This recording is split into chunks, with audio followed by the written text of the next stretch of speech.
What it do, peeps? Next on Watch the Damn Tape, we got to get into that FS1 lawsuit that involves Joy Taylor and Skip Bayless. Next.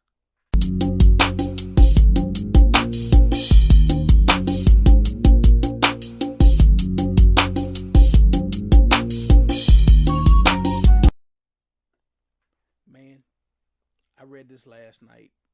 Document 42 pages, 14 counts. Lists Joy Taylor. It lists Skip Bayless as the defendant. She basically going after the whole Fox empire. Fox, FS1, FS2, Fox Sports. If it got Fox in it, she going after it. And it lists Charlie Dixon, who was an executive vice president at Fox, who was basically the boss of all the shows. But I'm gonna approach this one from a different angle.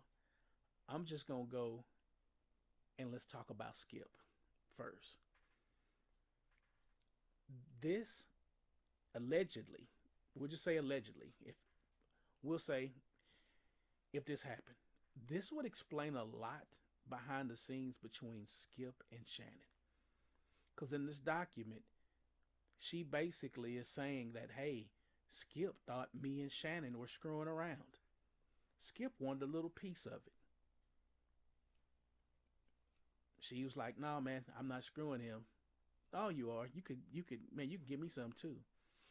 And it kind of explains if you look at the timeline of the events, it starts in August, and that was around the time when he said, "Hey, put your glasses on." Then that December, he tries to hit her up again. She refuses his advances. Shannon's out the next month in December of 2023, going into 2024. He's let out of his contract. They work out the deal or whatever. But it explains a lot with Skip and his animosity, because it seemed like he would go in on Shannon. And this lady worked there a lot. And you know how it is when you work in close quarters with people. If you've ever worked at a company with a lot of men and a lot of women, man, there's a lot of mingling. This shit goes on at every big company. Every big company this goes on. So this is nothing new. This is nothing new. So there's always work relationships that are going on. You got women that got work husbands, you got guys that got work wives, so on and so forth. All that goes on all the time. It happens a lot with these networks. They don't like to talk about it. It'll be the stylist, hairstylist, it'll be the makeup lady. The same thing happened at NFL Network a few years ago with Warren Sapp, Donovan McNabb, Eric Davis, Marshall Falk. They all got fired for harassment with a lady. So I mean, it's used to it. The thing with Skip's 73 years old. People are saying, man, he's gonna get divorced. His wife's not gonna leave him. She's used to it. She married a dog. He been a dog. Men with power and stature all handle themselves the same way. It's just some use discretion. Skip didn't use discretion. He was in an alpha environment. He was competing with Shannon, because Skip's never been an athlete, not a football player, not no basketball player, not a baseball player. He's a journalist, and he's sitting across from Shannon Sharp, who's a several damn near 2 decades younger than him, in shape, pulling women. Skip sees this. He's getting antsy. He wants to prove that he can pull women too. He don't like Joy. Joy's not his cup of tea. He wants this lady right here because he thinks Shannon's getting her. It's competition. When this all settles, whether they do a payout, I'm pretty sure Fox, this will never go to trial. They do a payout, Skip just fade off. See, Skip's legacy's already been done. He's been a journalist for longer than I've been alive. So Skip's resume is in concrete. This won't even be a stain on his resume. Nobody will look back at this and say, "Oh my God, you remember the time that Skip tried to buy some pussy for $1.5 million?" It'll be a joke. It's a joke right now to men with money. Men with big money, They're laughing like, damn, he was gonna pay $1.5 million. I'd have gave her like 250, 200. That's the type of shit they're gonna be doing behind the scenes. That's what they're doing right now. They're texting Skip, dude, you was gonna do $1.5 million? You should have went to two. They're gonna be saying shit like that. So it'll in a after this goes, I say by June all this will be gone. And he'll just fade off into the sunset. He'll still be doing this podcast on YouTube. I guarantee you, if you look at the numbers of Skip Bayless's YouTube channel today, watch it in a week and watch how it blows up. Joy Taylor's podcast, her numbers are gonna blow up. But Skip come out of this unscathed. Just a smear smudge, and he'll wipe it off and he'll keep on pushing. Now let's get to Joy. Joy Taylor. Ice Cube dropped an album in 1991, and it was called Death Certificate. Track number 6 was called Giving Up the Nappy Dugout. Verse 1 goes like this. Your daughter was a nice girl, now she is a slut. A queen treat niggas just like King Tut. Gobbling up nut, sorta like a hummingbird, sucking up the lynch mob crew, and I'm coming third. Used to get straight A's, now she's just skipping class. Oh my, how I like to grip the hips and ass. Only 17, with a lot of practice on black boys' jimmies and white boys' cactus. Joy Taylor fits that verse perfectly. You on the white boy cactus, and you doing black boys' jimmies. Allegedly. All this is allegedly everything. But Joy Taylor's problem is Joy Taylor's in her 30s. Joy Taylor hasn't had the lengthy career, written several books like Skip Bayless has. You've worked primarily at Fox. We all know you from Fox. This ain't a smear on your resume. This is somebody holding your resume up and lighting it with a lighter. Even if all this is not true, the mere fact that everything in the lawsuit sounded credible and looked believable is damaging enough. And one thing about when you get a little power and a little fame, if you already had an ego, all those two things only amplified. When Joy Taylor was asked in a podcast with Taylor Rooks on her podcast, asked about men and how she approaches relationships, she was speaking her truth, and she said this. These hypotheticals have got us in a chokehold, and we must free ourselves. It's fun to argue about. It's fun to talk about what you would do in this scenario, or would you leave the game if the seats were high, or if a man took you this place on a first date, what you would do. And I'm telling you, like, every interaction that I have with people now, in some way or another, these things come up. Can we just keep it a buck?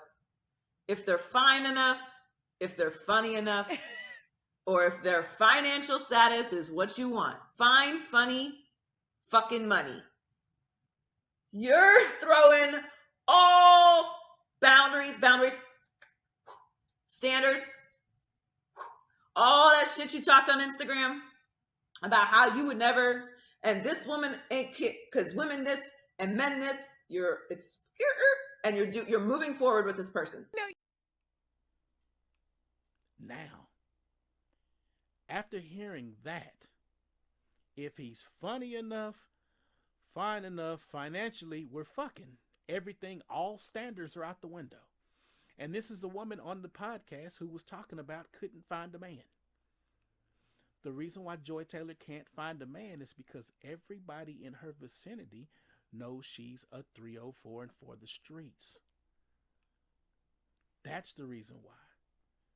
See, there's one thing to portray your image like this, and this is what a lot of women in this social media era fail to realize. You put a lot of shit on tape, and the minute one thing bad happens and you try to clear it up, we got all kind of tweets, all kind of video of you talking shit, buku.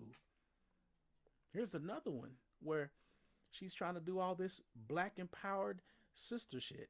Take a listen.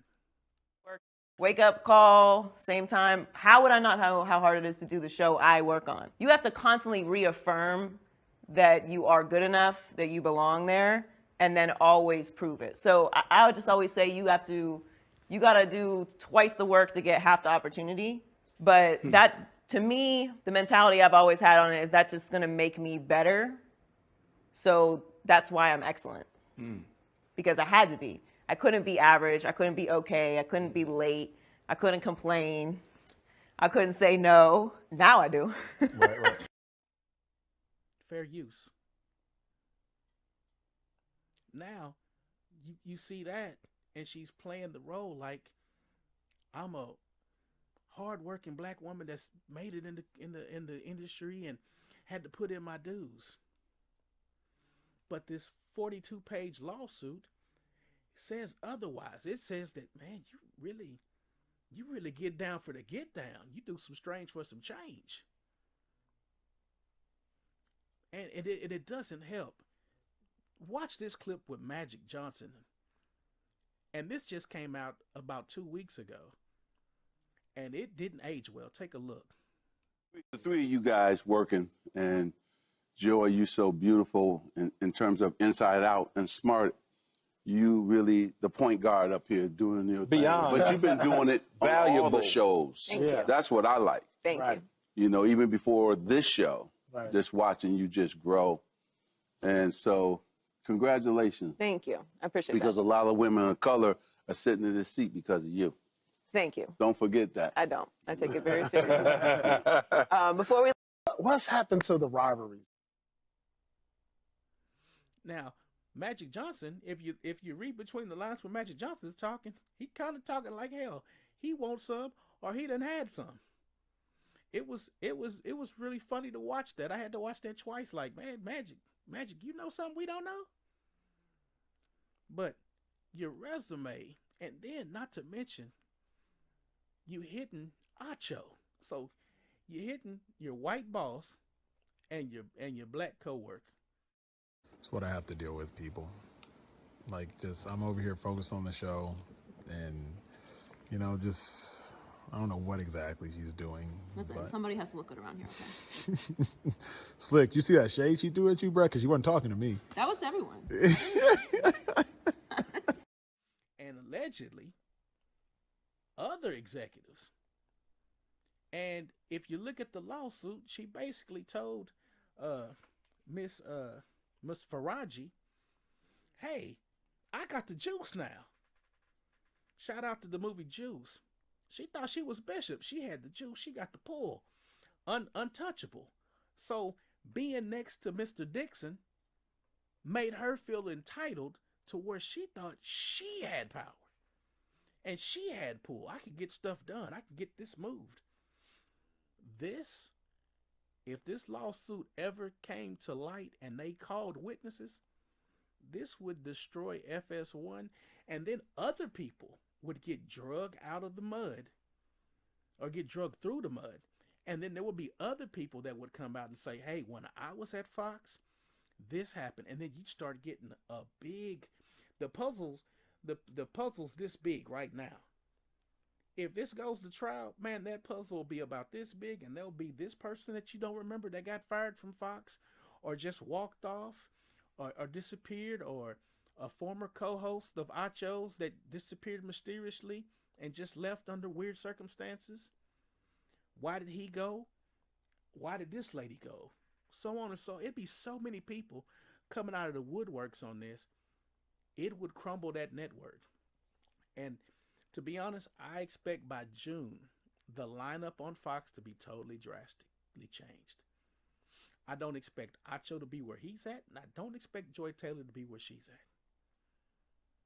at. And it's going to be hard for a network, because what you put on your resume and the stains that are on your resume are going to follow Joy Taylor. If I'm an executive and I'm at another network and I want to bring in Joy Taylor, the minute I bring her in, everybody's going to assume we're having sex.